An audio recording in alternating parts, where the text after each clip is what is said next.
नमस्कार दोस्तों, आप सभी को जय श्री सीताराम। अयोध्या कांड दोहा नंबर 325। कवन सो काज कठिन जग माही, जो नहीं होई तात तुम पाई। नित पूजत प्रभु पावरी, प्रीति न हृदय समाति। मागी मागी आयसु करत, राज काज बहु भांति। वे नित्य प्रति प्रभु की पादुकाओं का पूजन करते हैं, हृदय में प्रेम समाता नहीं है। पादुकाओं से आज्ञा मांग मांग कर वे बहुत प्रकार सब प्रकार के राजकाज करते हैं। कवन सो काज कठिन जग माही, जो नहीं होई तात तुम पाई।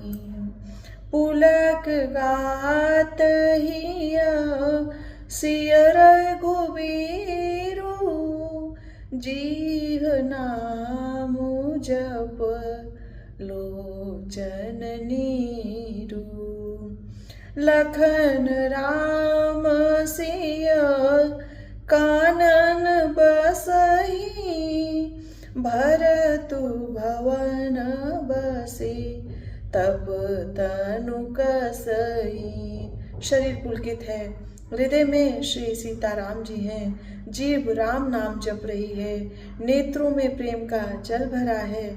लक्ष्मण जी, श्री राम जी और सीता जी तो वन में बसते हैं, परंतु भरत जी घर ही में रहकर तप के द्वारा शरीर को कस रहे हैं। दो दिसि समूझी कहत सब लोभु, सब विधि भरत सराहन जोगु। सुनि व्रत नेम साधु सकुचाही, देखी दशा मुनिराज लजाई। दोनों ओर की स्थिति समझकर सब लोग कहते हैं कि भरत जी सब प्रकार से सराहनीय योग्य हैं। उनके व्रत और नियमों को सुनकर साधु संत भी सकुचा जाते हैं और उनकी स्थिति देखकर मुनिराज भी लज्जित होते हैं। परम पुनीत भरत आचरणु, मधुर मंजु मुद मंगल करनु। हरन कठिन कले कलुष कलेसु, महामोहन से दलन दिनेसु। भरत जी का परम पवित्र आचरण चरित्र मधुर सुंदर और आनंद मंगलों का करने वाला है। कलयुग के कठिन पापों और क्लेशों को हरने वाला है। महामोह रूपी रात्रि को नष्ट करने के लिए सूर्य के समान है। पाप पुंज कुंजर मृगराजु, समन सकल संताप समाजु। जन रंजन भंजन भव भारू, राम स्नेह सुधा कर सारू। पाप समूह रूपी हाथी के लिए सिंह है, सारे संतापों के दल का नाश करने वाला है। भक्तों को आनंद देने वाला और भव के भार संसार के दुख का भंजन करने वाला तथा श्री राम प्रेम रूपी चंद्रमा का सार अमृत है। कवन सो काज कठिन जग माही, जो नहीं होई तात तुम पाई।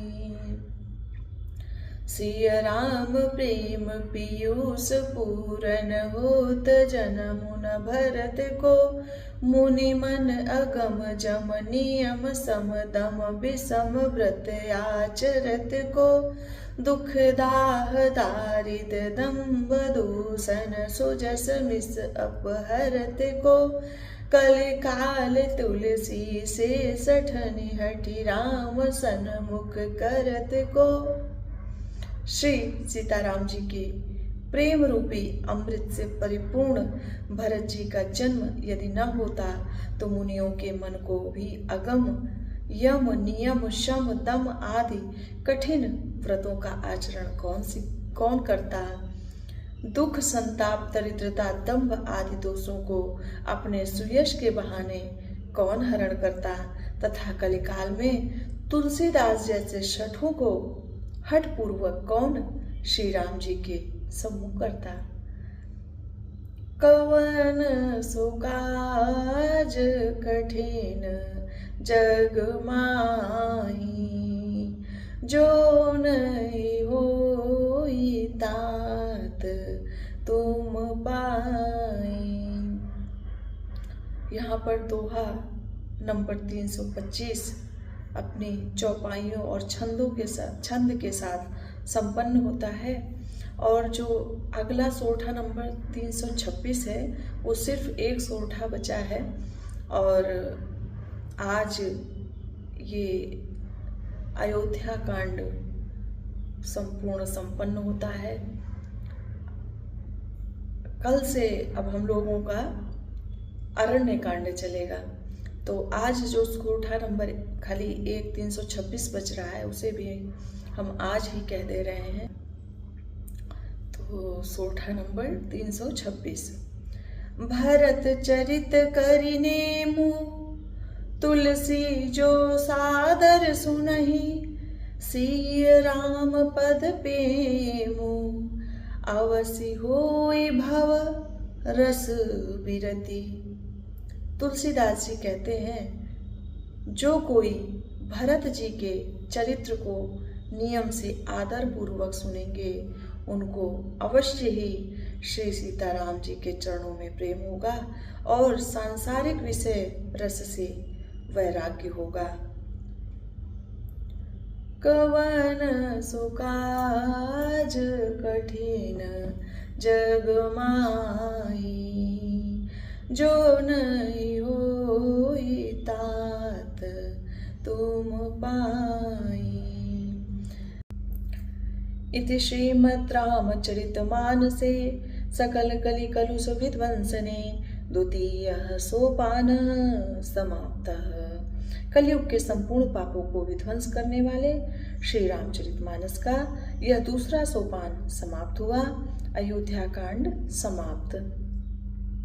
आज हनुमान जी की कृपा से और आप सभी बड़ों के आशीर्वाद और स्नेह तथा जो छोटे भाई बहन या बच्चों के समान हैं उनके प्यार से यह अयोध्या कांड का सफ़र बहुत ही आनंदपूर्ण तरीके से संपन्न हुआ। इसलिए आप सभी बड़ों को मेरा कोटि कोटि प्रणाम और जो मेरे छोटे भाई बहन या बच्चों के समान हैं उन सभी को बहुत ढेर सारा प्यार और स्नेहाशीष। आज हम लोग जो अयोध्या कांड को संपूर्ण कर रहे हैं इसमें सबसे अच्छी बात यह है कि ये संपूर्ण करने से नहीं पूर्ण होगा। इसमें जो जो बताया गया है कहा गया है उस पर ध्यान देने से संपूर्ण होगा। हम लोग अगर इसमें से एक बात भी धारण करते हैं तो शायद हम लोगों का यह श्री रामचरित मानस पढ़ना सफल होगा। जैसे प्रभु श्री रामचंद्र जी हैं वो बड़े भाई हैं। यहाँ पर शुरुआत जो हुई है अयोध्या कांड की कि प्रभु श्री रामचंद्र जी अपने जो छोटे भाई हैं उनके साथ और सबका विवाह हुआ है। सभी की पत्नियों और माता जानकी के साथ अयोध्या जी में प्रवेश किए हैं और जब से वो आए हैं नित नए मंगल हो रहे हैं। फिर एक दिन महाराज दशरथ जी अपने को जब शीशे में देखते हैं तो देखते हैं कि उनका बाल पक गया है। उससे उनके मन में विचार आता है कि अब प्रभु श्री रामचंद्र जी के लिए कहते हैं कि श्री राम को अयोध्या का राज्य सौंपकर अब स्वयं वानप्रस्थ को जाना चाहिए। तब जब वो इस चीज की तैयारी कर रहे हैं तभी माता कैकेयी को जब यह पता चलता है तो मंथरा के द्वारा जब उन्हें समझाया जाता है, उनकी बुद्धि फिर जाती है, तो राजा दशरथ जी से 2 वरदान मांग लेती हैं। एक भरत का राज्य और दूसरा प्रभु श्री रामचंद्र जी को 14 वर्ष का वनवास, जिसमें दशरथ जी कहते हैं कि भरत को राज्य दे देंगे परंतु श्री राम को 14 वर्ष का वनवास मत दो, परंतु वो किसी भी प्रकार से नहीं मानती हैं। और जब प्रभु श्री रामचंद्र जी को पता चलता है तो वो दौड़कर महाराज दशरथ जी के पास जाते हैं और उनको इतना प्रेम से कहते हैं कि आप इस चीज़ के लिए इतना संकोच कर रहे थे, इतना परेशान थे, अगर पहले बता दिए होते तो आपको दुख न झेलना पड़ता। मैं तुरंत ही वन को जाने को तैयार हूँ। और जहाँ पर उनको राज्य मिल रहा था वहाँ पर वनवास हो गया और उनके चेहरे पे एक शिकन भी ना आई। क्यों? क्योंकि वे अपने भाइयों से बहुत प्यार करते थे और अपने माता पिता की आज्ञा का पालन करते थे, गुरुओं की आज्ञा का पालन करते थे। तब वो तुरंत ही अपने जो राजसी वस्त्र हैं उनको उतार कर जो मुनियों के वस्त्र होते हैं उन्हें धारण कर लेते हैं और उनके साथ साथ लक्ष्मण जी भी जाने को तैयार हो जाते हैं, माता जानकी भी जाने के लिए तैयार हो जाती हैं और सभी लोग वन को चले जाते हैं। अपने माता पिता और भाई के लिए वो सब कुछ त्याग करने के लिए तैयार हैं। और जब इधर भरत जी लौटकर, भरत जी उस समय थे नहीं, ननिहाल में थे, जब वो लौट कर यहाँ पर आते हैं और सब हाल सुनते हैं तो पहले तो वो माता कैकेयी पर बहुत क्रोधित होते हैं, मंथरा से बहुत क्रोध में बात करते हैं, दुखी होते हैं। परंतु जब सब विचार करते हैं तो फिर कहते हैं कि इन लोगों पर क्रोध करने से कोई फायदा नहीं है, मैं भी तो इन्हीं माँ का पुत्र हूँ, तो मैं कहाँ से इतना अच्छा हो जाऊँगा। वो अपने में ही ग्लानि कर रहे हैं। फिर वो सारे राजसभा राज्य समाज में गुरु वशिष्ठ जी, माता कौशल्या जी से सबसे आज्ञा मांगते हैं क्योंकि सब लोग उन्हें राज्य करने को कह रहे हैं पर उनका मन नहीं मान रहा है। वो आज्ञा मानकर प्रभु श्री रामचंद्र जी को मनाने के लिए वन में जाने को तैयार हो गए हैं और सभी लोग उनके साथ जाने के लिए तैयार हैं। फिर वहाँ पर वो जब जाते हैं तब प्रभु श्री रामचंद्र जी उन्हें बहुत प्रकार से समझाते हैं।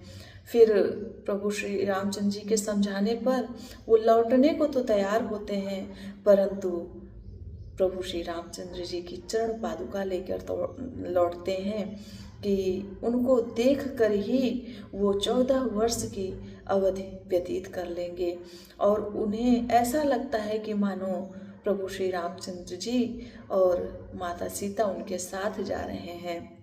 फिर वो लौट कर आते हैं, फिर गुरु जी की आज्ञा और ज्योतिषियों से सुधवा कर अच्छा दिन देख कर अच्छा मुहूर्त निकाल कर निर्विघ्न ही चरण पादुकाओं को सिंहासन पर विराजित करते हैं और फिर गुरु वशिष्ठ जी और जो माता कौशल्या जी हैं उनके चरणों में शीश नवाते हैं और चरण पादुकाओं की आज्ञा लेते हैं। और फिर वो क्या करते हैं, वो वहीं जो नंदीग्राम है वहाँ पर पर्णकुटी बनवाते हैं और पर्णकुटी में पृथ्वी खोद कर उसमें कुश की आसनी बिछवाते हैं और उसी में वो रहते हैं। अब उसमें वो क्यों रह रहे हैं? वो इसलिए रह रहे हैं कि अपने प्रभु श्री रामचंद्र जी को वो भाई ही नहीं मानते हैं, वो उन्हें स्वामी मानते हैं और स्वयं को सेवक जानते हैं और सेवक हमेशा स्वामी के चरणों में रहता है, उनसे नीचे रहता है। इसलिए प्रभु श्री रामचंद्र जी वन में पृथ्वी पर लेटते हैं और भरत जी पृथ्वी खोद कर उनसे नीचे रहते हैं। ये है श्री रामचंद्र जी और भरत जी का प्रेम, भरत जी का प्रभु श्री रामचंद्र जी के प्रति इतना सम्मान। क्या आज हम लोगों में ये सारी चीज़ें हैं? अगर ये सारी चीज़ें हैं तो समझ लीजिए कि प्रभु श्री रामचंद्र जी जो चारों भाई हैं, भरत जी हैं, लक्ष्मण जी हैं, शत्रुघ्न जी हैं, इन सभी की हम सभी लोगों पर बहुत बड़ी कृपा है। और इस कृपा को हमेशा हम लोग इस श्री रामचरितमानस रूपी आशीर्वाद के रूप में ग्रहण करते रहें, पढ़ते रहें, पढ़ाते रहें बच्चों को, तो इससे बहुत कुछ जानने को मिलेगा। हम लोगों की यही शिक्षा है कि यदि प्रेम हो तो श्री राम जी जैसा, भरत जी जैसा, लक्ष्मण जी जैसा, शत्रुघ्न जी जैसा, इन चारों भाइयों में इतना प्रेम है कि सब एक दूसरे के लिए त्याग करने के लिए तैयार हैं। सब एक से बड़े एक त्यागी हैं, एक से बड़े एक आज्ञा पालन करने वाले हैं।